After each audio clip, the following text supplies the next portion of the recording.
저번에 학술 연구 논문 리비전을 준비할 때 무엇이 가장 중요한지에 대해서 살펴보았는데, 이번에는 리비전을 어떻게 준비하면 편한지에 대해서 제 경험에 비추어 설명을 해보도록 하겠습니다.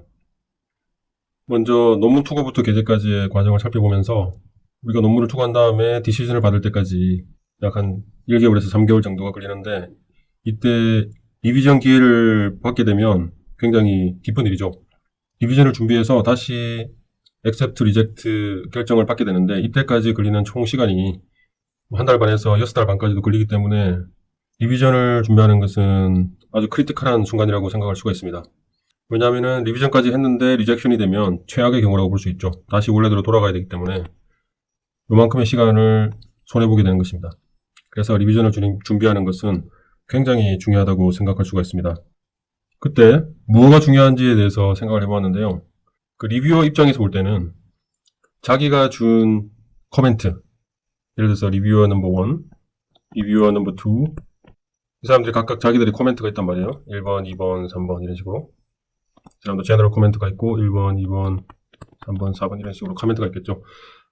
결국에 우리가 서미션 해야 되는 게 리바이즈 맨스크립트와 리스폰스 레터인데, 그 리스폰스 레터라는 것은 각 리뷰에 대해서 1번에 대해서는 우리가 어떻게 답을 했고 2번에 대해서는 우리가 어떻게 답을 했고 뭐 이런 내용이죠.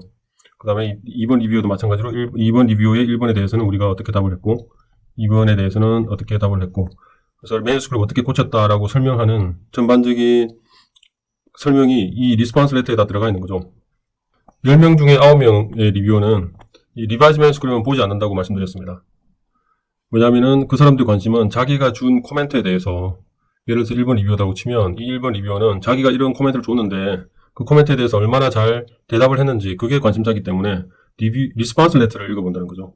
그렇다고 해서 리바이즈 맨스크립트가 중요하지 않다는 건 아닌데, 야간 여기서 중요한 것은 리스폰스 레터이기 때문에, 왜냐하면 accept, reject가 그걸로 결정이 되기 때문에 결국에는 리스폰스 레터 중심으로 준비하는 것이 편하다는 것입니다.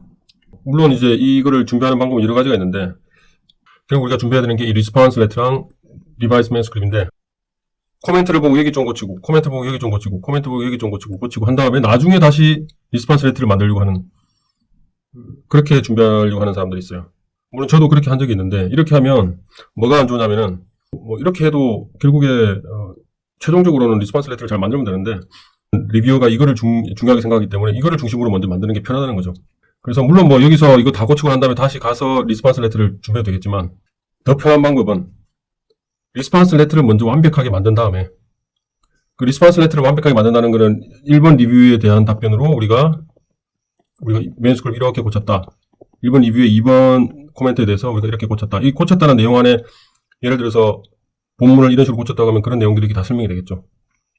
그래서 요거를 완벽하게 하고, 그 다음에 2번에 대해서도 1번 코멘트에 대해서 이렇게 고쳤고 2번 코멘트에 대해서 이렇게 고쳤고, 이런 식으로 다 해서 이게 완벽하게 되면 이거를 바탕으로, 이걸 설계도로 생각하고 이걸 바탕으로 리바이즈 맨스크립트를 고치면 돼요. 그게 훨씬 더 편합니다. 그런데 이렇게 하는 와중에 이제 매뉴스크립트에서 또 약간 수정이 돼야 될 필요가 있어요. 왜냐면은 리스폰스 레터를 만들 때 우리가 정확한 위치라든지 문맥 같은 거를까지는 생각을 못 할 수가 있기 때문에, 이렇게 바꾼 부분을 여기를 반영을 하다 보면 그대로 적용하면 안 되고 워딩을 바꾼다든지 아니면 위치를 조금 바꾼다든지 하면서 살짝 수정이 될 때가 있습니다. 그러면 그때 가서 이거를 싱크로나이즈를 시켜야 돼요. 여기에 살짝 바꾸게 되면 여기 다시 돌아와서 여기도 바꿔야 되겠죠. 그래서 마지막 스테이지에서는 이걸 싱크로나이즈 시키면서 각각을 다 여기에다가 반영하면서 리바이즈 맨스크립트를 만드는 게 중요하다는 거죠. 그렇게 하는 게 편하다는 거죠. 그래서 종합을 하면 accept, reject를 결정하는 것은 리스폰스 레터이기 때문에 리스폰스 레터 중심으로 리비전을 준비하는 것이 편하다. 맨스크립트를 고치기 전에 먼저 리스폰스 레터를 완벽하게 만들고 그 다음에 그거에 따라서 리바이즈 맨스크립트를 준비하는 것이 편하다는 게 오늘 내용의 핵심입니다.